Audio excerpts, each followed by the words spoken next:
Welcome to the first video from the Sit and Go video course with me, Ben CB for Razor'sEdge.com, and today we'll look into the topic perfect open raising between 20 and 25 big blinds, and we start with common mistakes which many players do.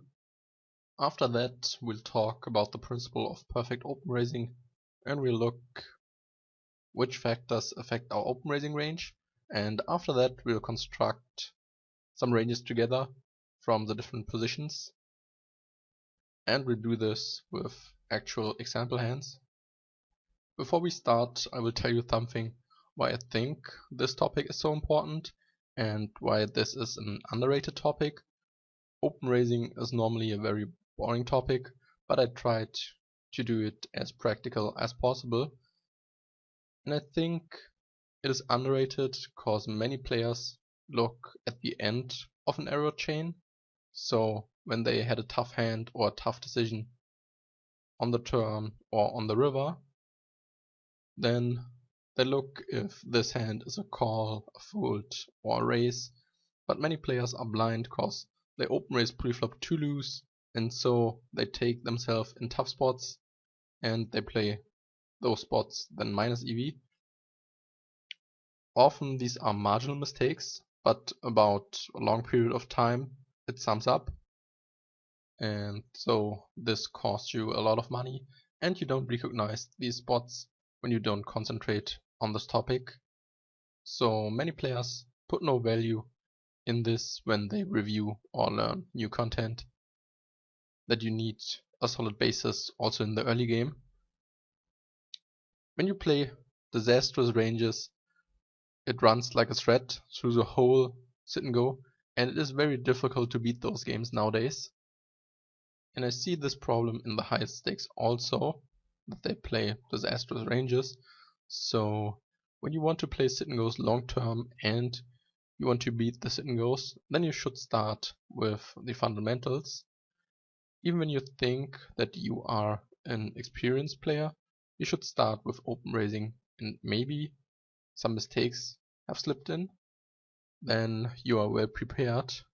When you internalize the framework of open raising between 20 and 25 big blinds, then you realize that you feel more safe in those spots and you go with more self-confidence to the tables. Okay, let's look which mistakes are very common. I think the biggest mistake is usually that the ranges are too static and non-elastic. This means that no one looks at the player types behind and which stack size we and the villains have. So there are too often very static ranges from all positions, and the same applies to in-game table selection, and I will talk about this also on another video series. So we should try to play more hands against weaker opponents, and when you play against more aggressive opponents you should step back a little. But as I told you, I will talk about that in more detail in another video series. What I can say with my experience and what I also noticed with my students is that many players open raise too loose from early position and too tight from late position. This may sound a little bit contradictory, but many players open raise way too loose from under the gun and steal not enough hands from late position, and they burn too much money in under the gun when the player flat calls their open raise, because their open raising range is way too wide, and then they play challenging pots multi-way.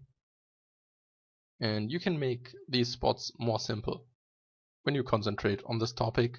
And I also notice that with my students, early and middle position is often neglected. I would say 90 to 95% from the racks have static ranges and they don't pay attention if there are 3 net racks behind and a fish sits in the big blind. In this spot we should open raise more hands, just as a quick example. Most regulars don't realize those spots and they just play the static ranges. And there are easy ways and means to recognize these spots.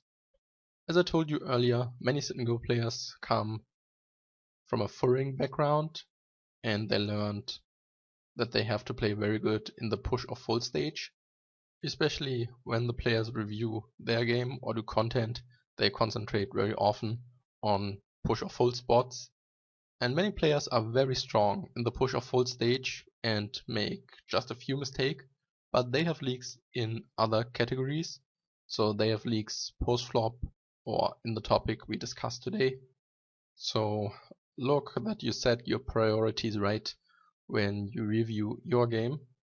As I told you in the beginning, the hidden mistakes are often the most expensive mistakes, and ask yourself, when does the chain of errors start that you can find the source of your mistake? I think you got a little insight in this topic, and we'll go into more detail right now. Let's move on to the principle of perfect open raising. The most important thing is that you should forget static ranges. And it is not important if you play the $1, $3 or $500 limits. Static ranges aren't up to date, especially with the modern tracking programs as Hold'em Manager 2 or Poker Tracker 4. And with these programs, open raise leaks become exploited very fast.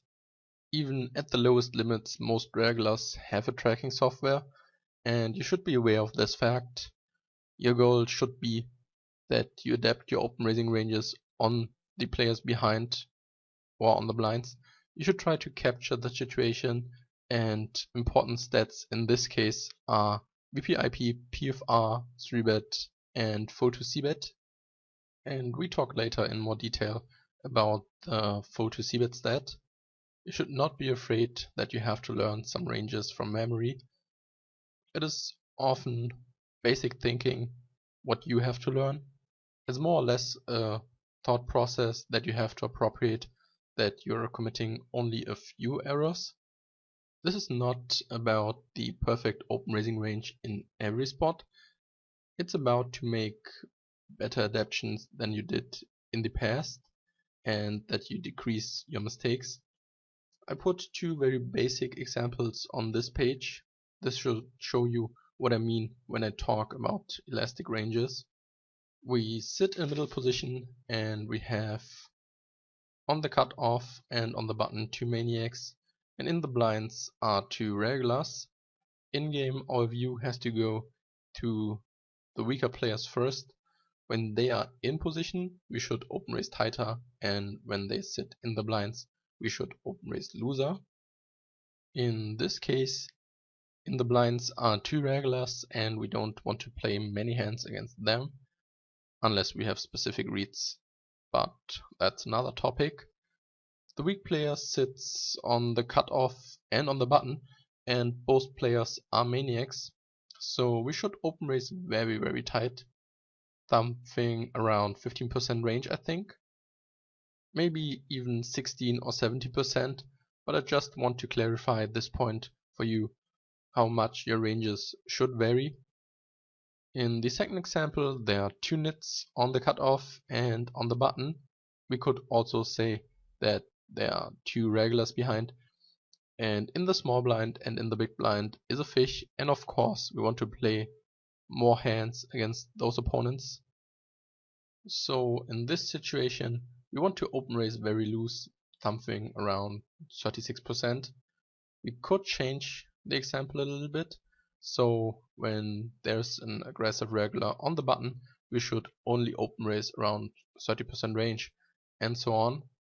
So look at the important factors and then try to adapt as best as you can.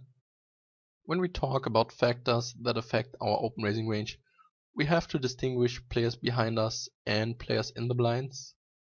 Let's start with the players behind. So players that have position on us. When there are loose aggressive players behind, we should open raise tighter, and when we have tight players behind, we should open raise looser. When we have loose and passive players behind, we should open raise more playable hands. You can recognize those players on the high gap between VPIP and PFR.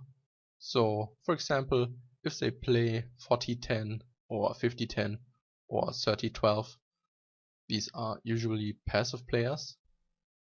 For those players which don't know what a playable range means, let's take a closer look with Equilab into it.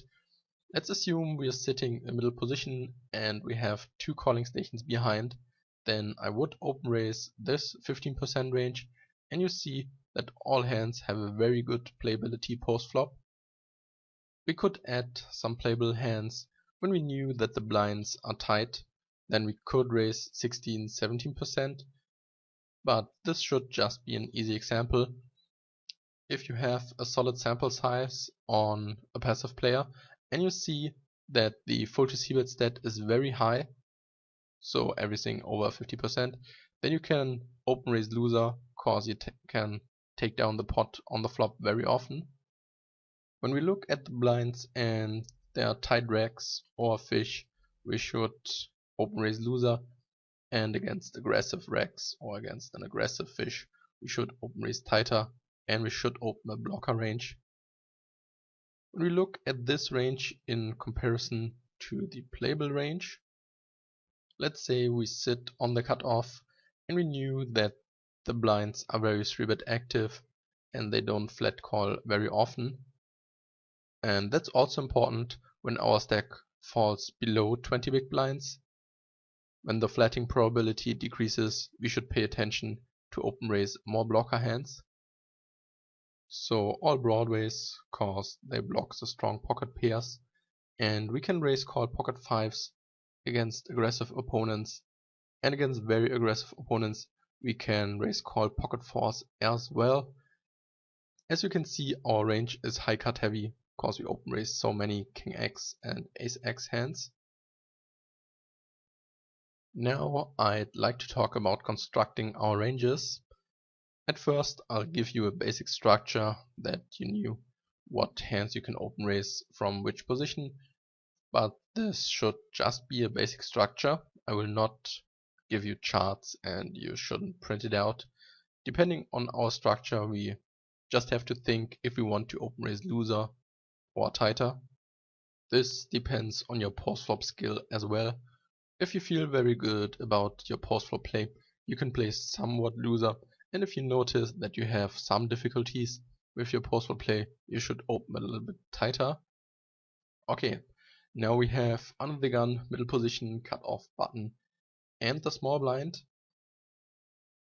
As you can see, our under the gun range is relatively tight with 15%, and I think this is reasonable, because I told you most players open raise too loose, and that's the reason why they're exploitable to 3-bets and get into a lot of tough post flop spots. I even think 13% is okay, or 16, 17, but you shouldn't open raise loser or tighter, and I think 15% is a solid basis. The 23% middle position range is standard, I think. You can open raise a little bit tighter if you want, so something like a 20% range. 24-25% are also okay, but you should be very comfortable post flop. The cutoff 37% is more on the loose side. You can open raise a little bit tighter, and the maximum is 38-39%, I think. And as I told you, these ranges are just a basic structure, and you should look at each individual situation if you want to open raise loser or tighter. The late positions are all very loose, but yes, in the small blind most regulars at the higher stakes raise 60-70%. You should pay attention when you move up these stakes that the players in the blinds are able to bluff 3-bet, and if you feel that your opponents exploit you, just open raise tighter, then just open 45-50% on the button. I marked some hands yellow in the small blind range. You can play a mix of raising and limping range. I do this versus unknowns and versus a fish. I play a completely unbalanced range, so I limp my weaker hands and I open raise my stronger hands. Especially against players which defend a wide range, you don't want to play a big pot out of position with a marginal hand. and the yellow hands are suitable to play a small pot post-flop. Especially against passive players, it is useful to complete more hands, because otherwise we are too often with weak hands in tough spots. And that's the reason why you want to have a completing range. In theory, there are some spots in which you could open raise any two, especially from the button or from the small blind. You can do this versus unknowns or against the fish, but you shouldn't do it against regulars. The reason is that nearly every regular has a tracking software, and when they see after 60, 70 or 100 hands that you steal 100% from the button or 100% from the small blind, most regulars are able to bluff through it or defend loser when they see those stats. You should cooperate with your opponents. Give your opponent the feeling that you are not trying to exploit them. So just fold a few hands. As an example, if you raised 4 times on the button and you have a legitimate hand to raise again, you should fold that hand to show your opponents that you are able to fold a hand pre-flop. The problem is when you exploit your opponents very hard, it is likely that they over-adapt and you can't exploit those opponents anymore. There are some racks which really don't care, but that's an exception. And on the lower stakes there are many players which have problems with their mental game, so they feel attacked very quickly and then they start to tilt. They reshove loser and call loser against your shove. So you really have to pay attention to this fact. Nevertheless, you can race against some racks with any two, but you have to make notes and look at their stats all the time. The problem nowadays is that nearly anyone has a tracking software and all the regulars will bluff through it against 90 or 100% button open. I wrote the ranges down for small blind, button and under the gun. That's what I meant when I talked about dynamic ranges. So in the small blind, between 35 and 90% everything is possible. When the bubble factor comes into play, it can even be from 5% to a 100% range, and the same applies to the button and to under the gun. There are some situations in which we only should raise 12%, but there are some other situations. So with 3 tight regulars behind and 2 fish in the blinds, we should open raise very loose. And your game plan is very hard to exploit by your opponents, because you play with flexible ranges. When your opponents have a large sample from you, they have a 17-18% under gun range, and that's very hard to read and to exploit. Let's move on with some example hands. We sit on the cutoff with King 5 suited, and when you sit at this table, you should look at first at the weaker opponents. And the weaker opponent sits in the big blind, and the other weaker player has already folded. So that's the first reason to open raise loser in this spot.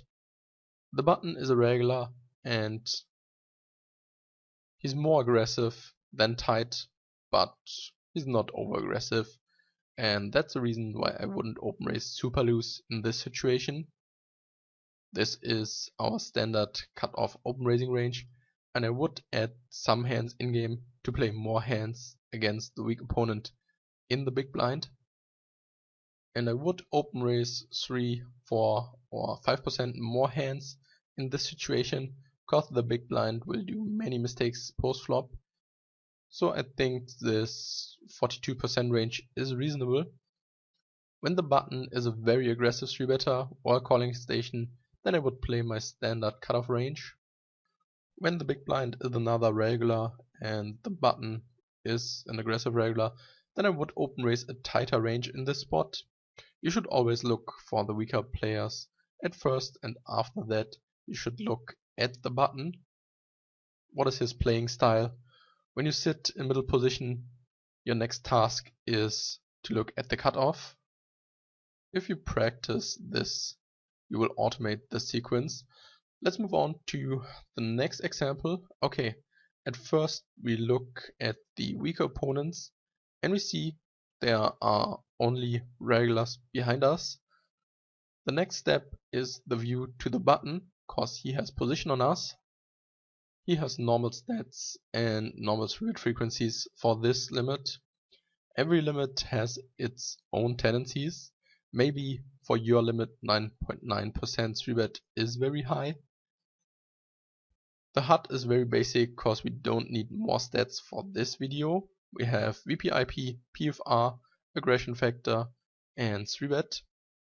The aggression factor provides us with some infos if he's more aggressive or more passive.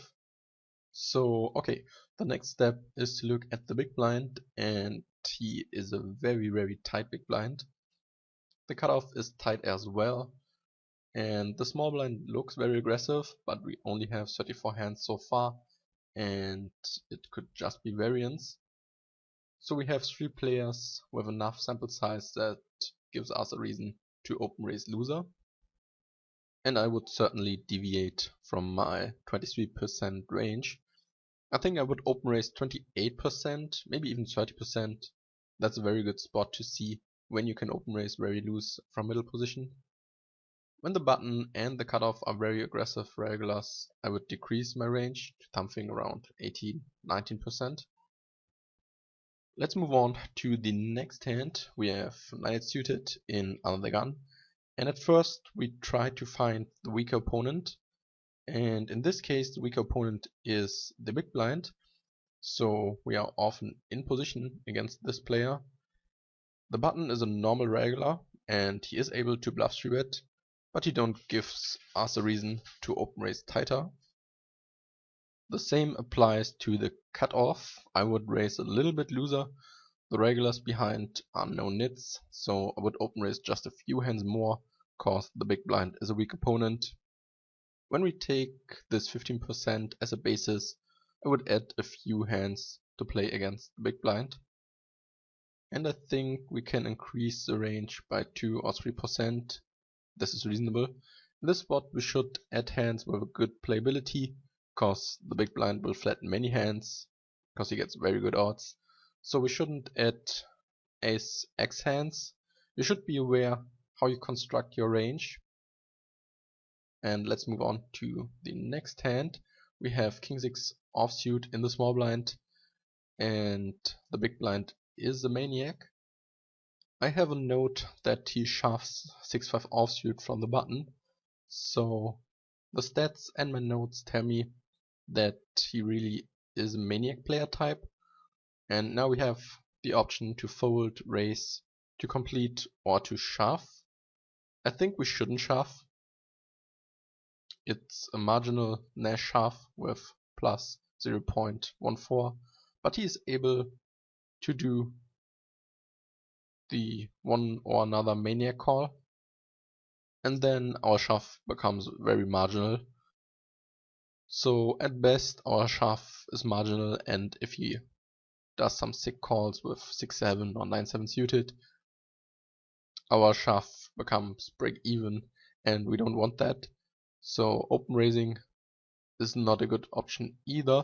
He will reshove very wide and call a ton, and when he's so aggressive pre-flop, I think he will be aggressive post-flop also. His pre-flop stat indicates that he is raising a ton. I think in this spot I want to play a 40% range. I would shove the weak ace x hands and the low pockets. I would complete also sometimes, but with hands like jack 7 suited, 10-7 suited, and I would raise call with king queen, king x suited, ace 10 offsuit plus, ace 8 suited plus, maybe even king 10 suited plus and king jack offsuit plus. And hands like queen jack suited, jack 10 suited, queen 10 suited I would complete, cause it's a good spot in which we should or can complete a strong hand. You can shove these hands as well, but we can call easily when he's raising to 70 or 90, and we can play our strong range very good against him even out of position. If you feel comfortable post flop, you should limp and play post flop with these hands, and if not, you should shove pre-flop with 15 big blinds. And you can complete aces and kings, cause they're raising a ton of hands. Okay, let's move on to the next hand. We're four-handed with 2 deep stacks, and we are the second chip leader. The button is a maniac, and I have some reads on him. He makes sick calls, heads up, so he calls 15 big blinds with queen 4 offsuit.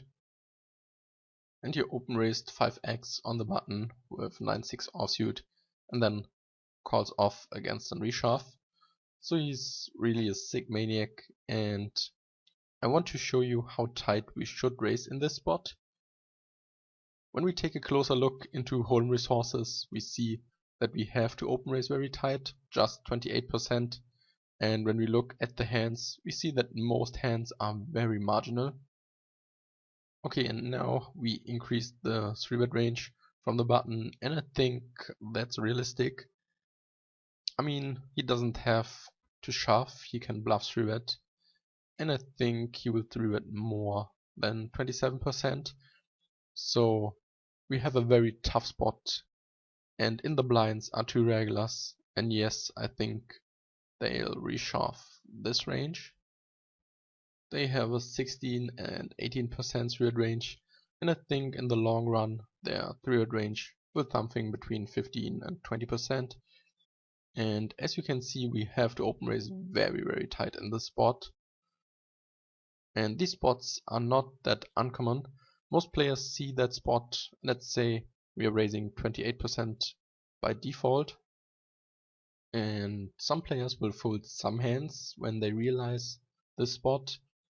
And then they fold ace deuce, ace tray. But as we can see, they should adapt way more than that. The least people do this, and this is a very good spot to show you those dynamic ranges. And now we let hold'em resources calculate, and as you can see, we have a 7% range now.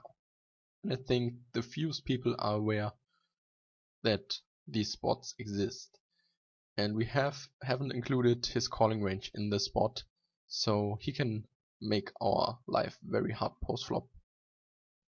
In this spot we have a high bubble factor, and we have this bubble factor when we c-bet and get raised with a marginal holding. So this will be very hard, even if a regular sits on the button.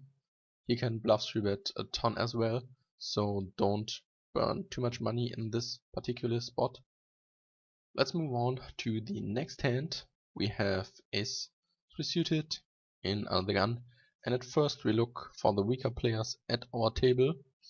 The cutoff is a fun player, and he has position on us, and because of this reason I would open raise tighter. The big blind is a little bit on the tighter side, but he's not in it, so there's no reason to open raise loser.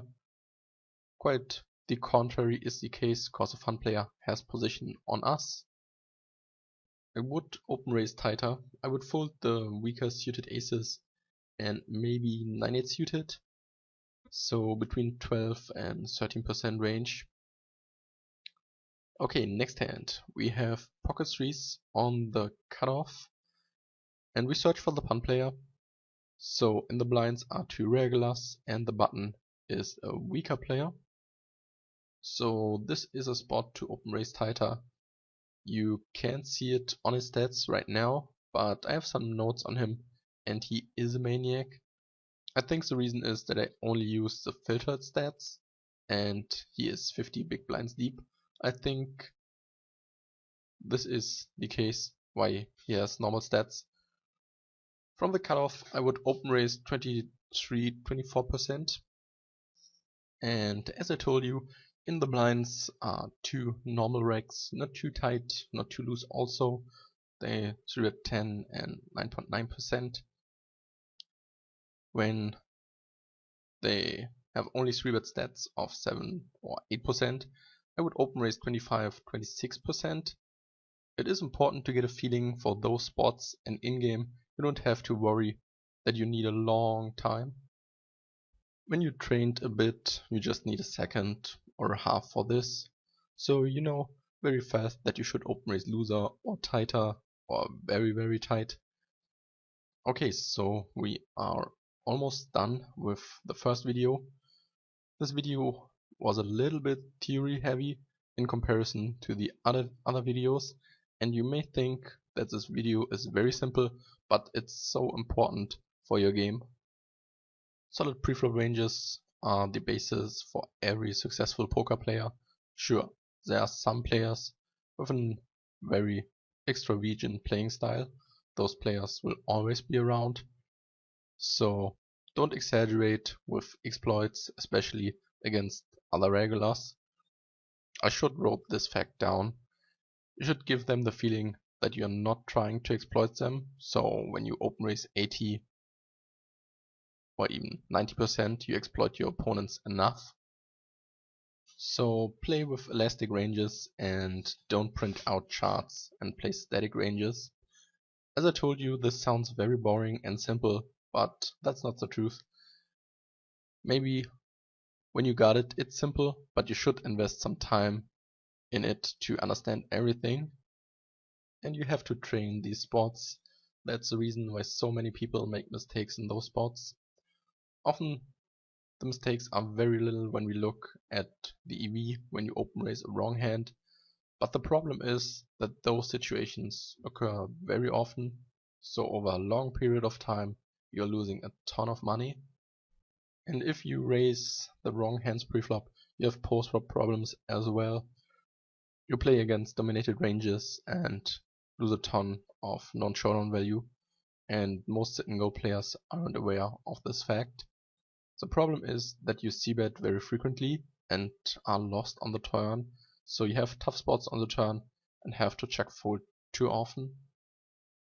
If you have wrong ranges, you will have post-flop problems as well, and many players think that this is a problem you have to solve post-flop. I heard this many times. I c-bet here, and now I'm on the turn and I don't know what I should do. And many players invest so much time in analyzing the flop and turn play, but they don't think about their preflop range. So maybe they are just open raising too loose, and pretty often that's the reason. Of course, when a player is inexperienced post-flop, the mistake is even bigger. I would advise that you pick up a few spots after each session or before a session. I personally do it before my session. I take 10 hands and often I mark those hands in-game, and then I look if I open raised my hands correctly. I don't look if I can open raise my hand or not. I look what range can I open raise in this spot. And when you do this 7 to 14 days, I think you're ready for the next video. We will talk about open raising again, but we will talk about open raising between 12 and 20 big blind. What is important? So you're well prepared for that. I wish you best of luck. Okay, that's all I wanted to say, and this was BenCB for RaisersEdge.com.